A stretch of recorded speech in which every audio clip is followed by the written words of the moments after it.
Turning 40 is not a cue to brace for illness. It is the moment to catch small problems long before they grow quietly. A patient sat across from me, worried that screening would be a maze of tests and appointments. Two simple questions came up. Where do I start, and how much of this do I truly need? Here is the same calm answer I give when this question appears. A clear checklist saves time, lowers anxiety, and protects health for decades. When you know which screenings matter and how often to schedule them, you stop guessing and you start living. If this roadmap helps you feel more in control, please subscribe now so you never miss the next chapter, and leave a comment with the one screening you plan to book this month. Screening is a safety net, not a verdict. A screening test is done when you feel well. The goal is to find quiet changes while they are small and easier to fix. A normal result brings peace of mind and a clear date for the next check. If something early appears, you address it while options are simple. That is how screening restores freedom. Lower fear, clearer plans, more life. A strong plan after 40 focuses on the parts of health that carry the most weight over a lifetime. We will walk through breast and cervical screening, colon health, lung checks for those at higher risk, skin and oral health, heart and metabolism, bone strength, mood and brain health, vision and hearing, sexual and pelvic care, and vaccinations that protect you and your family. You will also see how this plan shifts in your 40s, 50s, 60s, and later life. Think of it as a living document you update with your clinician as your life and risks change. Begin with breast health, because early imaging has a clear track record of benefit. For most women, mammography starts at 40. Some prefer every year, others choose every 2 years after a discussion of personal risk, values, and access. If there is a strong family history, a known gene risk, dense breast tissue, or prior biopsies with concerning changes, your clinician may tailor the imaging and the interval, put one date on the calendar, save the report, and set a reminder for the next study. Between exams, learn what your own baseline feels like and call promptly for new lumps, persistent skin dimpling, nipple inversion that is new, or discharge that is not expected.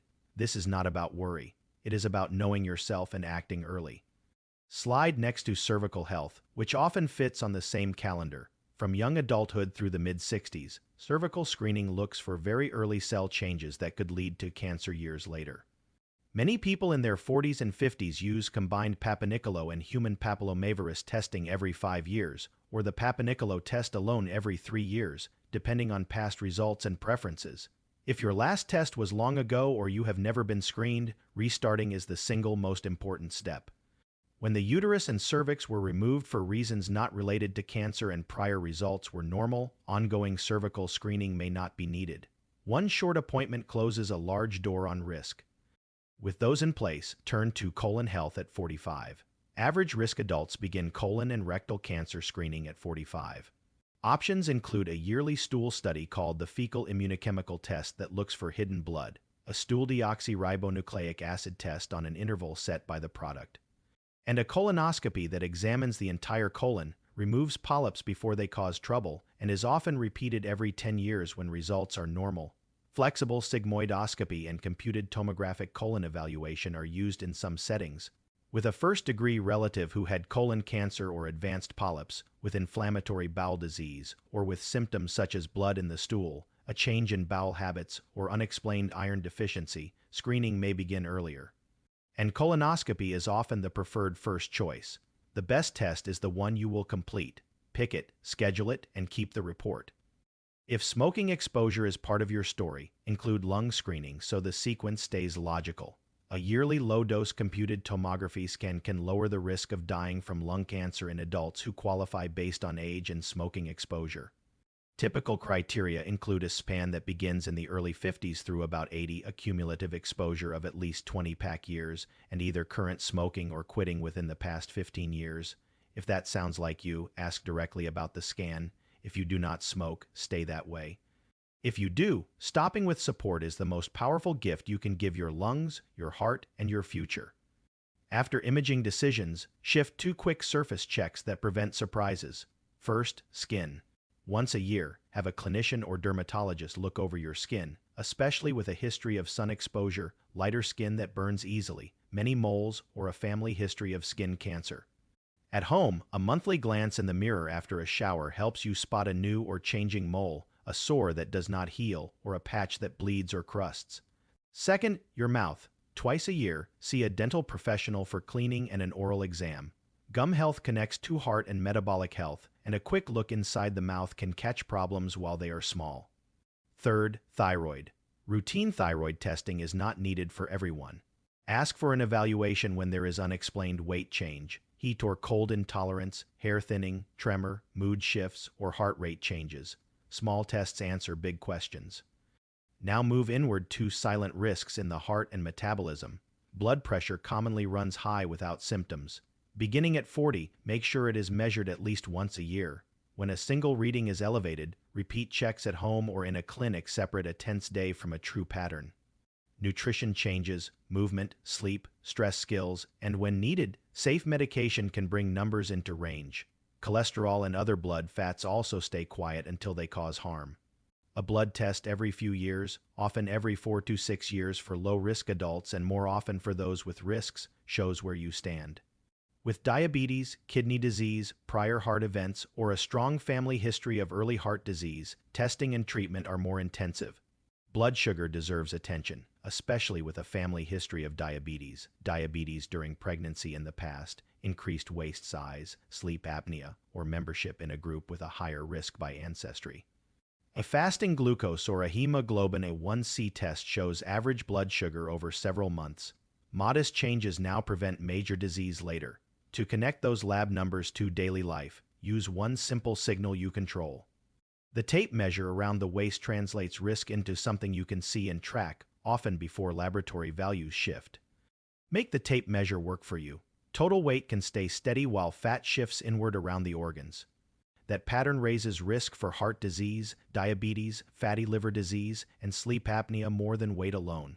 Once a month, measure your waist at the level of the belly button, write down the number, and look for a gentle trend. Direction matters more than perfection. When food quality improves, daily movement increases, sleep deepens, and stress eases, the waist often follows. From metabolism, turn to structure because strong bones protect independence. Bone is a living tissue that responds to daily choices. After menopause, bone loss speeds up as estrogen falls. A bone density test using dual-energy X-ray absorptiometry is the standard way to measure bone strength. Many women will have their first study at 65. Earlier testing makes sense for postmenopausal women with risk factors such as a prior fracture after a minor fall apparent with a hip fracture, very low body weight, long-term use of steroids or certain other medicines, smoking, heavy alcohol use, or conditions that affect nutrient absorption. A normal result says keep going. A low result invites stronger habits and may invite specific treatment. Daily movement that loads the skeleton, sufficient protein intake, calcium from food or supplements when needed, and vitamin D in a dose tailored to your blood level all support resilient bone. Next, bring in mood and cognition because brain health drives every other healthy choice. Midlife can bring higher stress and shifting sleep, especially around menopause. 2 short screening questions for low mood and loss of interest work well and open the door to therapy, skills training, community support, and when needed, medication. Mention persistent sadness, irritability, disrupted sleep, changes in appetite, or trouble concentrating early. If you or your family notice frequent forgetfulness, getting lost on familiar routes, or difficulty managing bills or appointments, bring that up. Early evaluation clarifies what is happening and guides next steps. A calmer brain makes every other part of prevention easier. With mind health addressed, protect the senses that keep you safe, social, and independent. Schedule a comprehensive eye exam every 1 to 2 years based on your risks and vision needs. Glaucoma and macular degeneration can begin quietly without early symptoms, so regular checks protect sight. Have your hearing evaluated. Whenever you notice the volume creeping higher, you ask others to repeat themselves, or you avoid groups because conversation is hard to follow. Clear hearing supports mood, keeps you connected, and even improves balance. See a dental professional twice each year for cleaning and an exam, and more often if gum disease is present. Healthy gums and teeth make eating and speaking easier, support social comfort, and bolster heart health. Round out whole health by including sexual well-being and pelvic comfort. Continue pelvic care with your clinician, including cervical screening on the right schedule. Discuss vaginal or vulvar symptoms such as dryness, discomfort, or bleeding after sex. Many people do well with local estrogen treatments for vaginal symptoms after menopause, which can be used safely in a wide range of situations. screening for infections is tailored to your life. With new partners, multiple partners, or any concern for exposure, ask for testing for chlamydia, gonorrhea, syphilis, human immunodeficiency virus, and the hepatitis viruses. Sexual well-being also includes libido, body image, and relationship communication. Bring these topics into the room. Small changes restore comfort and confidence. Close the loop with vaccinations, because this is prevention you can feel proud of immediately. Every year, receive an influenza vaccine before winter viruses rise. Every 10 years, get a booster for tetanus, diphtheria, and pertussis, or sooner with a deep or dirty wound if it has been more than 5 years. Beginning at age 50, complete the shingles vaccine as a 2-dose series even if you had chickenpox in the past. At age 65, ask about pneumococcal vaccines that protect against serious lung and blood infections, and ask whether earlier protection is indicated based on health status. Keep coronavirus vaccination up to date according to current guidance in your area, especially when heart disease, diabetes, lung disease, immune conditions, or caregiving responsibilities are part of life. Vaccines are one of the few actions with both immediate and lasting payoffs. As birthdays pass, cadence changes. Use this simple age map to stay oriented. During your 40s, set breast and cervical schedules. Begin colon screening at 45. Check blood pressure each year. Repeat cholesterol and glucose at risk-based intervals. Add eye, dental, and skin checks, and keep vaccinations current. In your 50s, continue breast and cervical screening on cadence, continue colon screening by your chosen method, complete shingles vaccination, reassess heart and metabolic risk yearly, and consider lung screening when a smoking history applies. In the early 60s, keep breast and colon on schedule, plan a bone density test by 65 or earlier with risks, confirm pneumococcal vaccination, and stay current with influenza and coronavirus protection. In your 70s and later, continue only the screenings that fit your health, life expectancy, and values. Some tests continue, some are spaced out, and some are retired when the balance shifts. This becomes a thoughtful, personal conversation with your clinician each year. Anchor everything to a light monthly rhythm so the plan runs on autopilot.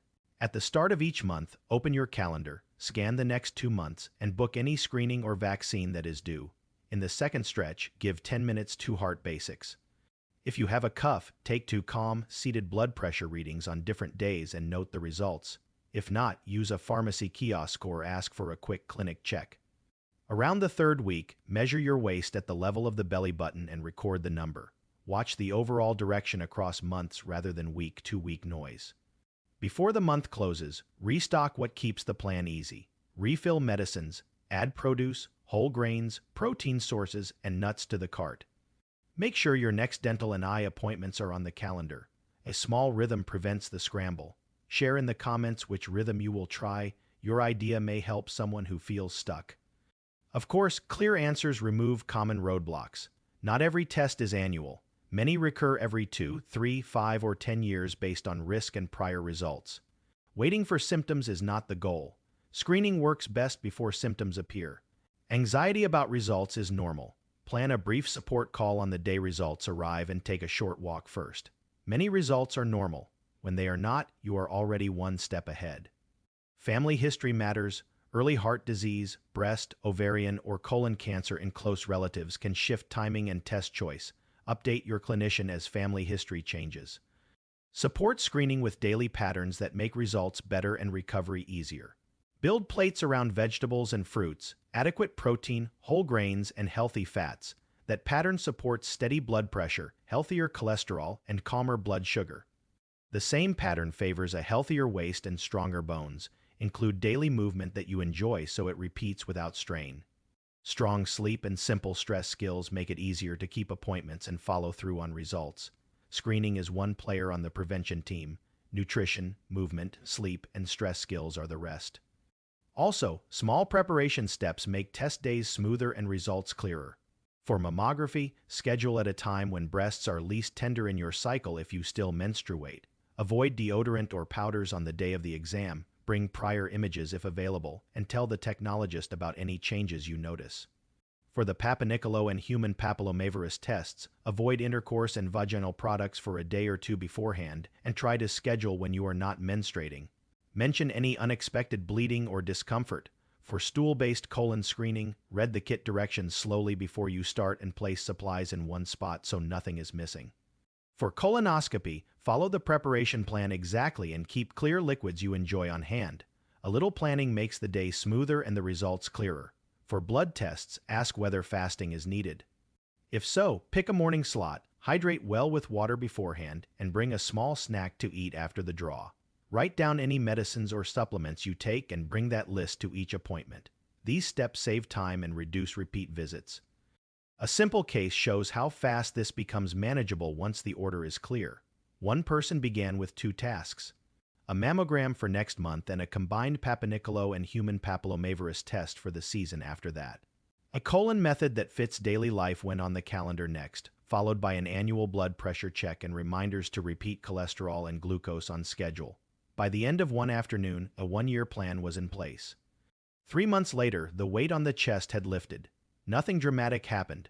The shift came from moving away from vague worry toward a clear map. If you want one memory anchor, use the 4 pillars of prevention after 40. Cancer screening that matches your age and risk. Heart and metabolic checks that find silent changes. Bone strength that protects your mobility and independence. Vaccinations that prevent infections you do not want to fight. When these pillars are sturdy, the rest of the health has a strong base. Choose the next step now, say it out loud so it sticks, and post it for others to see. Call for a mammogram, restart cervical screening. Pick a colon test you will complete and schedule it. Ask for a blood pressure check and a fasting blood test for cholesterol and sugar. Place bone density testing on your timeline and ask when to begin. Name the step, take the step, and add a note in the comments with what you chose. Your action will help someone else move forward. Bring 1 page to every screening visit so the appointment is short, calm, and complete. List medicines and supplements with doses. Note allergies and prior surgeries. Write your main questions in clear words. Add ages and diagnoses of close relatives, especially cancer, heart disease, stroke, diabetes, and major mental health conditions. Carry the last reports for mammography, cervical testing, colon screening, and blood work. Ask your clinician to translate all of this into a single-page plan for the year ahead. Walk out with dates on paper, and you will feel the difference. Before we close, remember what prevention really does. Every appointment you keep is a vote for more years with the people you love and more mornings with steady energy. Prevention does not shrink your life, it expands it. If this guide helped you build a plan you can live with, please subscribe so you never miss the next video. And add one more note in the comments with a practical tip that has made screening easier for you. Someone will read it and take a first step today.